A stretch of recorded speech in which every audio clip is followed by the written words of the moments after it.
どうもクピオです。今日なんですけど、初公開の軽キャンピングカーを紹介します。 JP スターさんやってくれました。待ちに待ったターボエンジン搭載、しかも半自動運転、アダプティブクルーズコントロールも搭載になりました。この辺一帯にある売れに売れまくっている大人気軽キャンピングカーハッピーワンのターボモデルとなります。新型の名前が JP スター RS1 です。 RS はよりスポーティーなモデルという意味が込められています。このターボモデル待っていた方多いんじゃないでしょうか。自分も待っていました。どうですか、なんか武骨でかっこいいですよね。男心くすぐります。しかもこれこだわりのボディで少し丸みがあるの分かりますかね。この辺も後で詳しく説明します。ベース車はダイハツアトレなので 660cc ターボエンジンです。前までこの軽キャンピングカーの最大の弱点だった走行面が大幅に向上しました。坂道など余裕らしいです。後で乗ってみます。しかもですね、アトレなんでアダプティブクルーズコントロール半自動運転付きです。これは長距離旅が楽になりますね。キャンピングカーたくさん種類あるんですけど、こちらは軽キャブコンと言われるクラスで比較的コンパクトなキャンピングカーです。なので都市部でも普段使いできます。日本の道路事情、駐車事情とマッチします。そして 4WD なので悪路、雪も走行できます。これ刺さる人多いんじゃないでしょうか。自分もすごくいいなと思っています。価格次第ですが、ターボがついたことによりもう一回り大きいベース車タウンエースやハイエースクラスよりもいいかもしれません。販売価格は今決めてるということなので、動画の最後に価格そして納期入れておきます。この RS1 によって新たなキャンピングカーのジャンルができたことになります。 JP スターさんならやってくれると思っていましたが、本当に作るなんてすごいですね。今日自分も初めてチェックしますので、現役でキャンピングカーに乗っている自分が気になるポイント、実際の車中泊での使い勝手を想像しながら徹底検証して皆さんにお伝えします。自分的に気になるポイントが車内の快適性、立てるのか、またベッド展開時面倒ではないのか、そしてボディの遮音性ですね、断熱性などどうでしょうか。今日暑いのでクーラーつけながら体感してみます。そして奥にある新型クーラーですね、これもどこにあるかわからないぐらい薄型になりました。こちらの使い勝手も検証します。そしてこのターボモデルの走行性能ですね、やっぱり重いシェル乗ってますんで、坂道登るのか試してみます。 JP スタさん敷地すごい広くて、この鬼の上りの坂道があります。これだいたい勾配7度か6度ぐらいあると思います。こちら後で走行してみます。もう今日一日触ってみて、よかったら帰り契約してるかもしれません。なんかもうワクワクしています。それではまず車のスペックからお伝えします。ベース車はダイハツアトレ RS グレードトップグレードです。乗車定員4名、就寝定員4名、駆動方式 4WD、 自動で切り替わりますので、通常は2区で走行、悪路になると4区に切り替わります。ナンバーは8ナンバーです。軽自動車ベースですが、軽自動車登録ではありません。サイズは全長 3800mm、 全幅 1680mm、 全高 2500mm。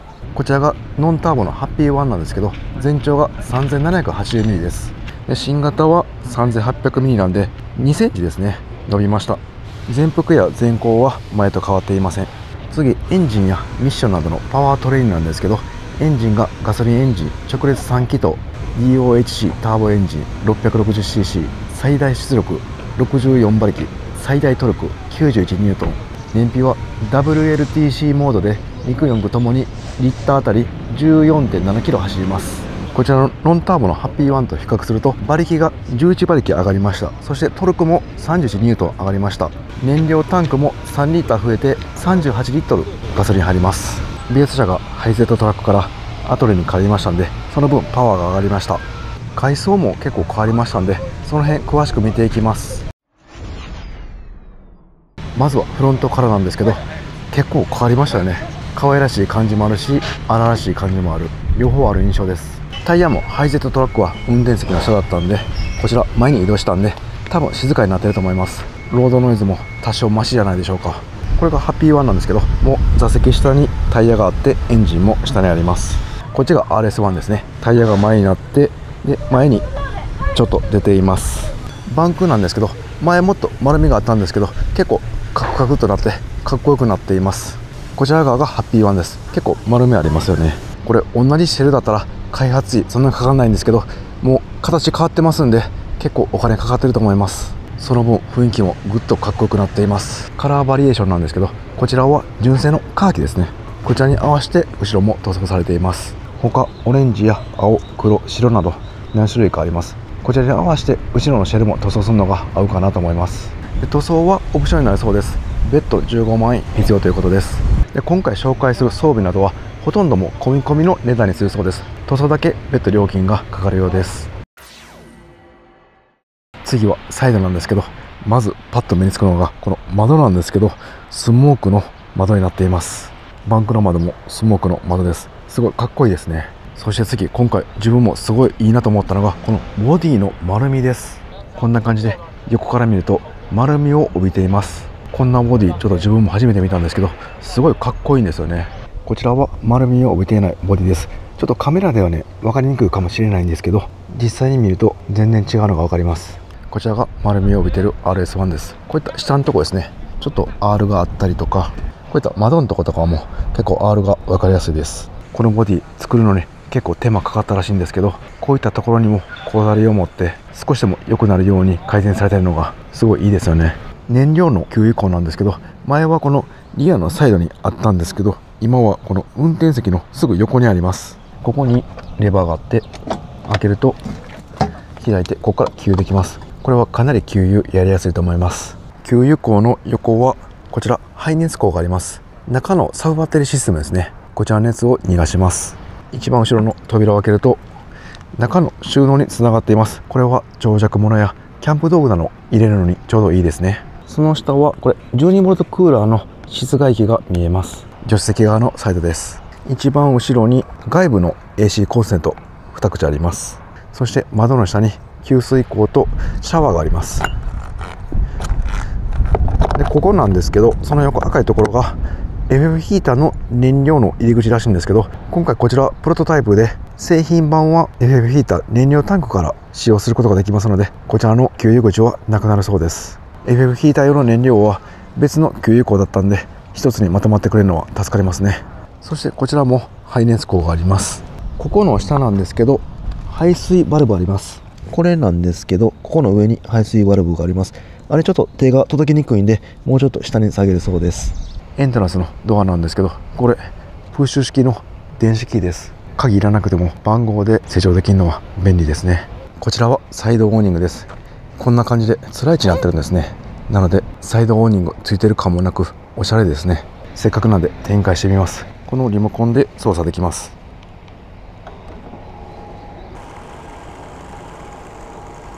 やっぱり電動楽ですね。あとはここに足がありますんで、これを展開すればオーニング使えます。でここに LED ライトあります。これならここでバーベキューなども可能です。外部 AC コンセントこちら側にありますんで、もうガス使わずにオール電化でのバーベキューも可能です。リアなんですけど、こちらのボディも丸みがあります。なんか丸みがあるんでボディをなでなでしたくなります。でこれはリアだけじゃないんですけど、コーキングですね。こちらカバーしてあります。こういうの結構雨とかで黒ずむんで、これは嬉しいですね。外部充電の入力があります。でこれすごいいいのが、ここ収納になっていてゴミなど入れられます。水抜きの穴もありますんで、もうシャワーとかでジャーって洗い流したら掃除も完了します。でこれねすごいのがセンサーついてます。これアトレ純正でついているコーナーセンサーだと思うんですけど、4つ後ろついています。このシェルをつけるときに純正を移設してつけられたんだと思います。でバックカメラの雨よけもあります。これ結構嬉しいですね。雨の日は雫でカメラが滲んだりしますんで、ありがたい装備です。でこちら下向きのカメラもう1個あるんですけど、こちらは R&B モニターのカメラです。屋根見えないんですけど 175W のソーラーパネルがついています。それとマックスファン換気扇も標準でついています。ソーラーパネルは 175W は標準で、オプションで 400W まで装備できるそうです。足回りなんですけど、自社開発の14インチアルミホイールも標準で装着されています。これ結構高いんで嬉しいですね。ノーマルのホイールはこんな感じです。やっぱりこっちの方がかっこいいですね。リアのアルミホイールは横がワイドになっています。タイヤもこれノーマルから変わっています。横浜タイヤのパラダ BA03 です。これ自分も軽キャンピングカーに履いて乗ってるんですけど、かなり安定します。でリアのタイヤはワイドタイヤになっています。幅が広いので安定します。これも標準で装備だそうです。すごいですね。ワイドタイヤのデメリットとしては、冬用のタイヤがないんですけど、現在タイヤもホイールも冬用開発中ということです。これは楽しみですね。リアのスプリングも強化されています。こちらなんですけど、青いバネですね。これが強化スプリングです。やっぱりリアが沈んでいると直進安定性が悪かったり、コーナリング時もスムーズに曲がれなかったりします。なのでもう純正で強化してリアが下がらないようにしてくれているのは本当ありがたいです。キャンピングカー屋さんによるんですけど、こういったものは有料のオプションが多いです。足回りで標準装備をまとめると14インチのアルミホイール、そしてワイドタイヤとリアのスプリングです。これは走りが楽しみです。運転席はシートカバーが変わっています。黒のレザーの生地に変わっています。これシートは純正のシートそのままです。で、リクライニングなんですけど、これ後ろにソファーがありますんで、運転席はそんなに倒れません。前の方を出せばある程度倒れます。一方、助手席は後ろ何もないんで、もうそのままペタッと倒れます。では座ってみます。ここの上ですね、バンクの部分が切り抜かれてますんで、もう上は全然窮屈じゃありません。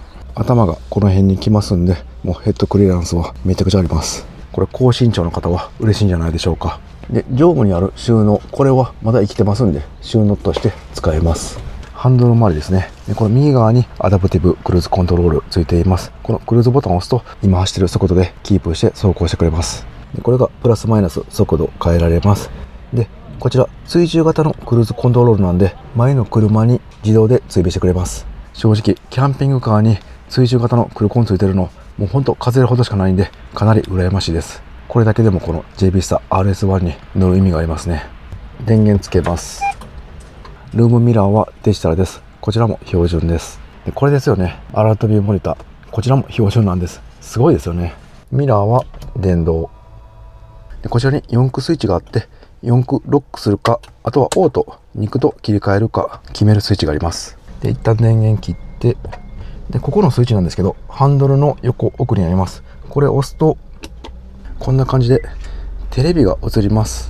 こちらのスイッチはメインバッテリーの電源じゃなくて、後ろのサブバッテリーの電源を使ってこのナビを起動しますんで、休憩中車のメインバッテリー使わずに後ろのサブバッテリーを使ってテレビを見ることができます。で、こちらのナビなんですけど、こちらはまだオプションにするか標準になるかは決まっていないそうです。やっぱりアトレイの RS モデル最上級グレードなので、すごい質感がいいですね。軽バンという感じではなくて乗用車という感じです。ここまではもう言うことないですね。完璧です。あとは内装どうなってるんでしょうか。チェックします。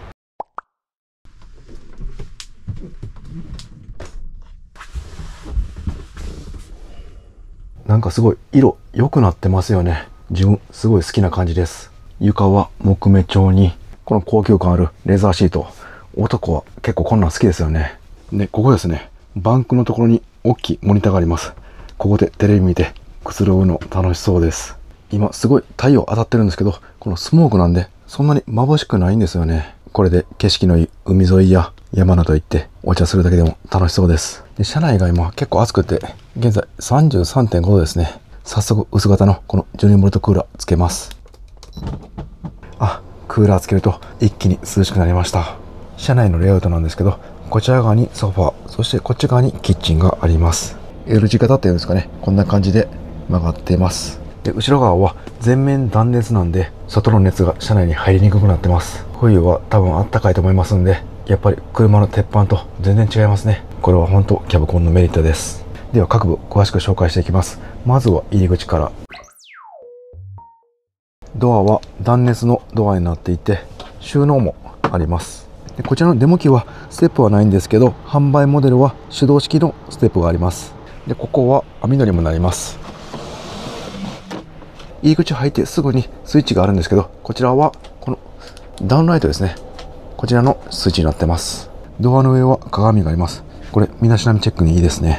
靴を置く場所がここに1足2足って結構狭いんですけど、もう一つこちらに隠し収納があります。ここを開けると結構広い収納があります。このソファーの下まで収納あります。ここに靴とか置いてもいいし、何か別の DIY して自分好みの使いやすい収納にしてもいいですね。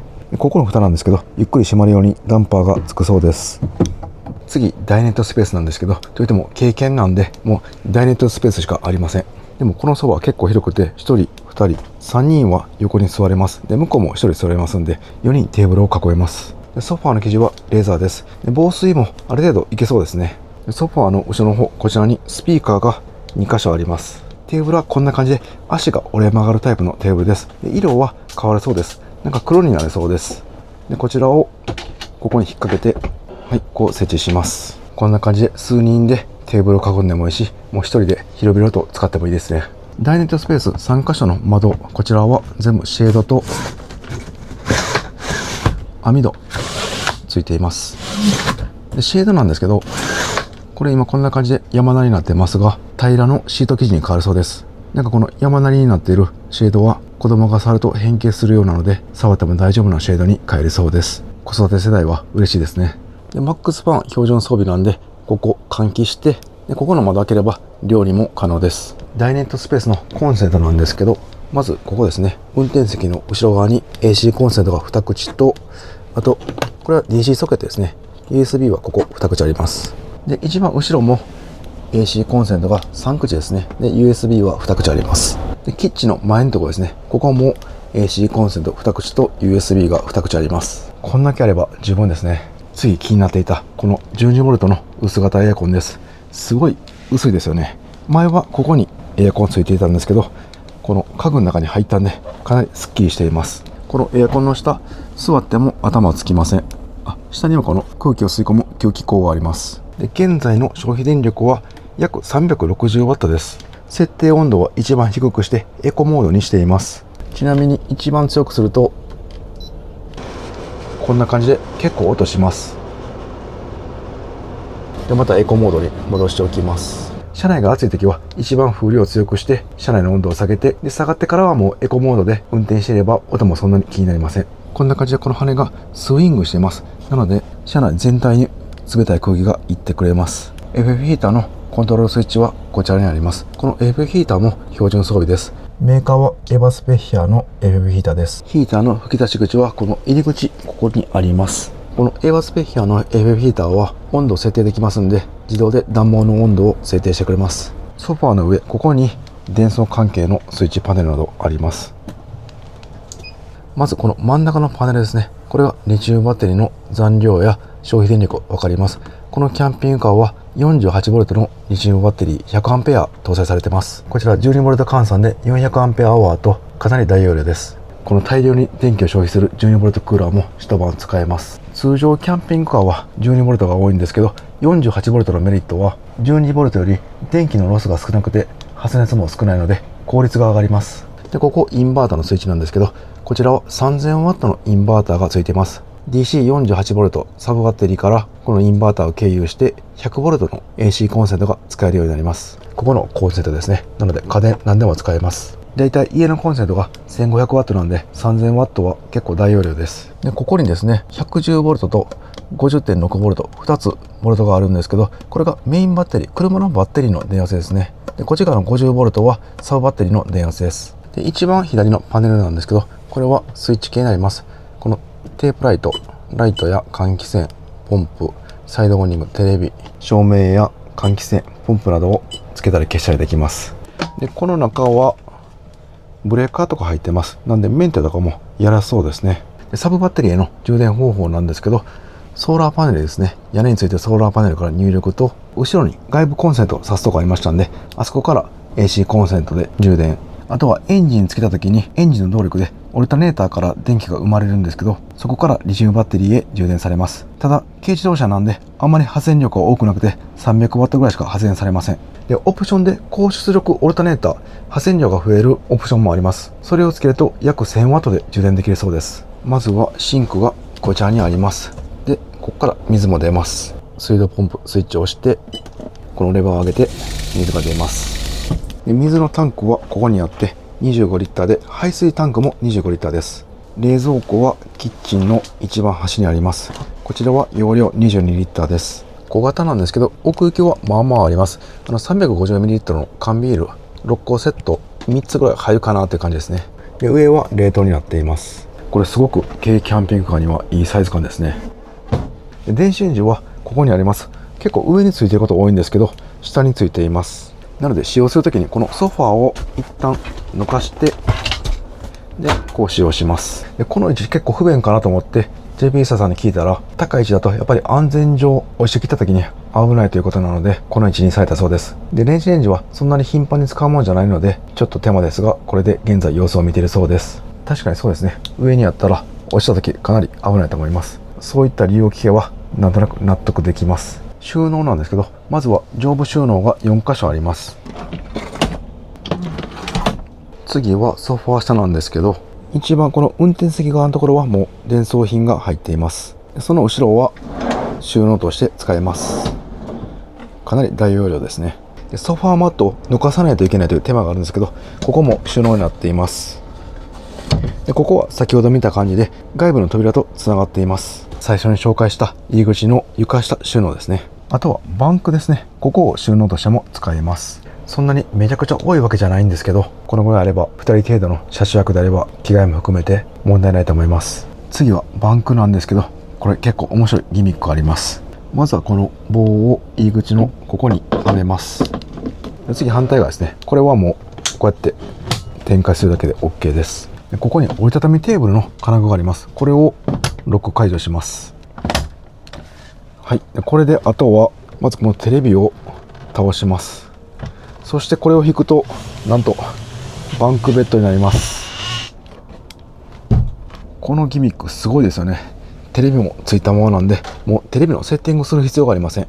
でこのバンクベッドが結構実用的で、奥行き長さがですね 1820mm になります。横幅が1600なんで2人眠れます。でちょっとこんな感じで段がありますんで、布団や枕が落ちる心配も少ないと思います。今回の撮影では間に合わなかったんですけど、この折りたたみ式のマットが標準でついてきます。こんな感じで収納するときもマットも折れ曲がる予定なので、いちいちマットを敷く必要もないそうです。これは便利ですね。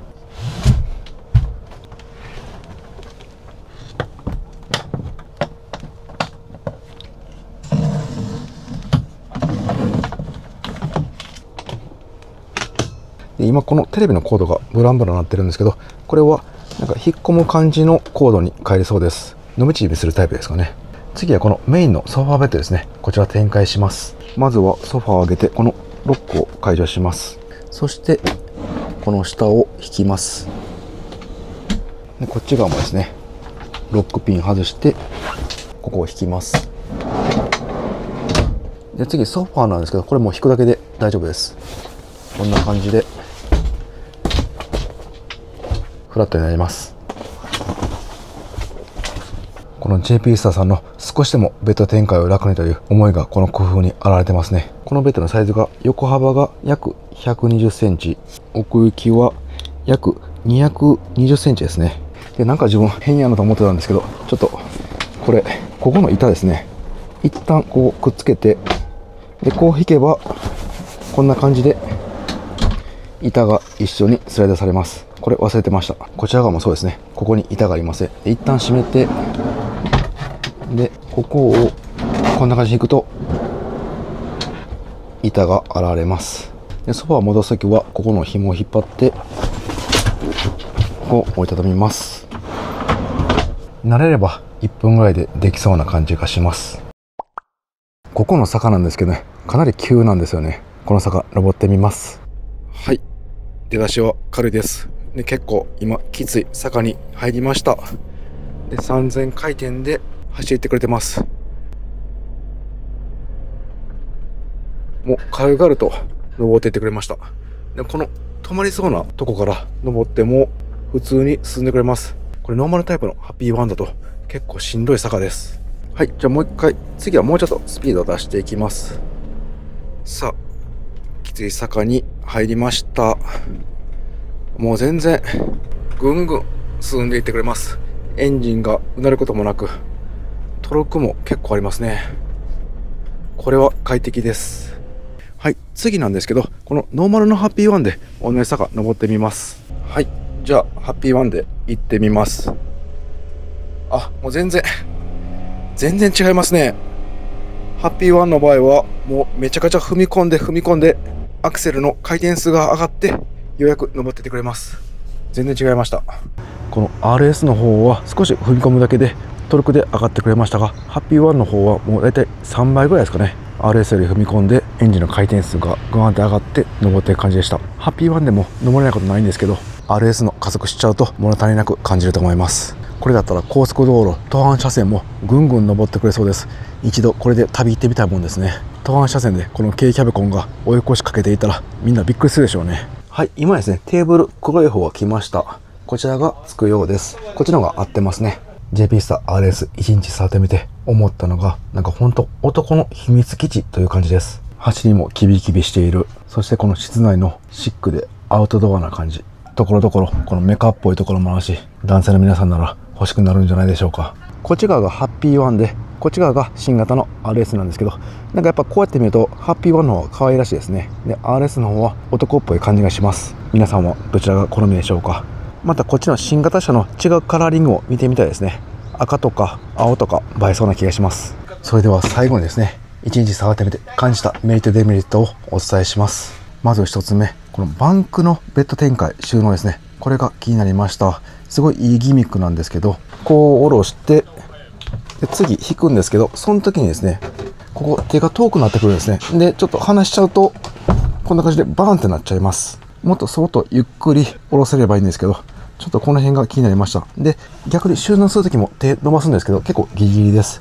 女性だったらしんどいかもしれません。なのでこっち側のソファーに乗ってやればいけるかなという感じです。すごく面白くていいギミックなんで、これをブラッシュアップしていってほしいですね。次気になったのがやっぱりこのベッド展開ですね。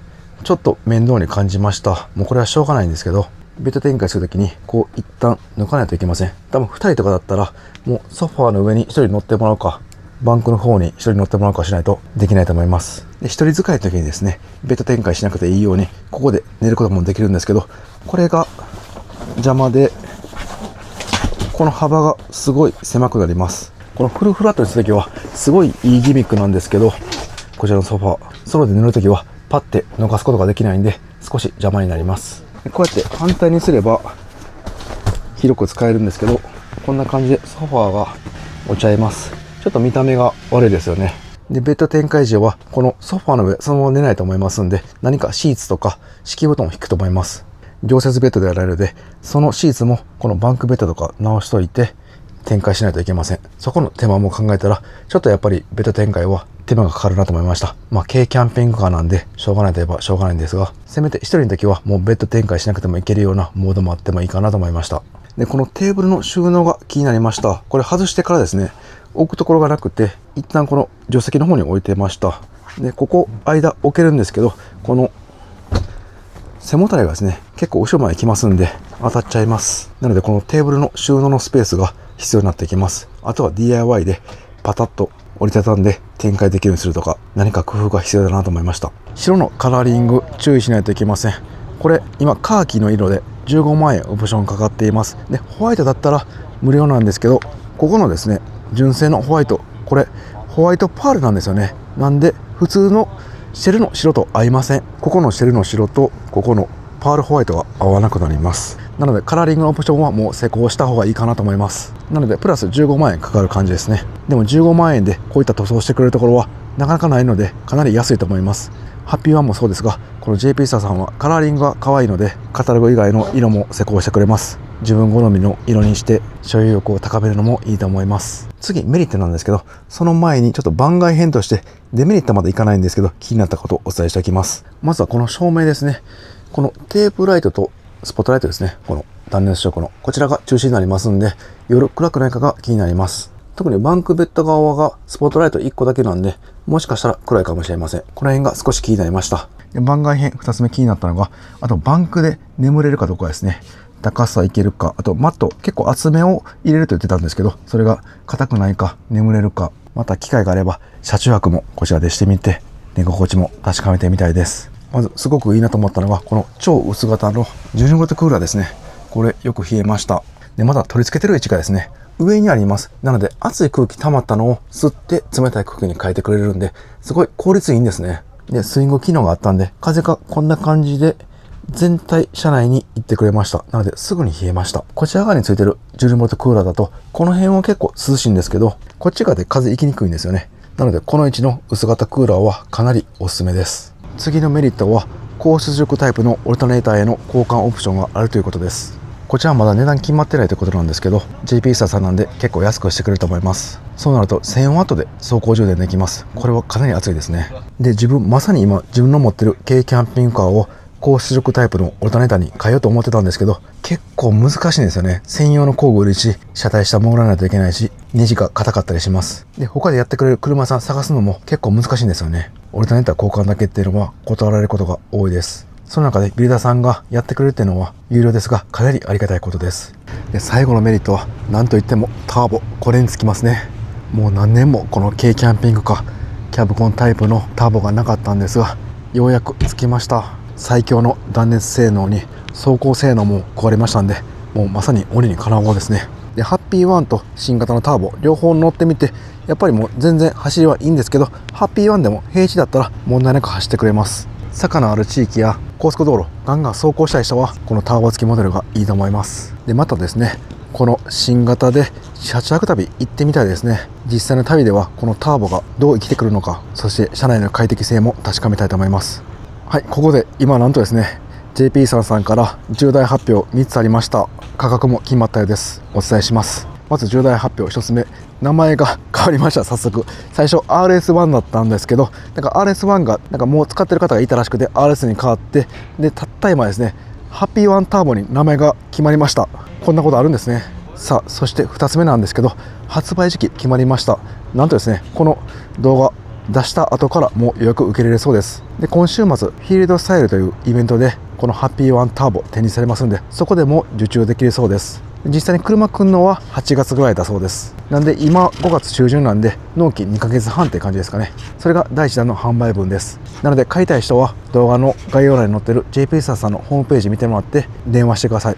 そしてなんと3つ目なんですけど、価格決まりました。もうここで発表しちゃいます。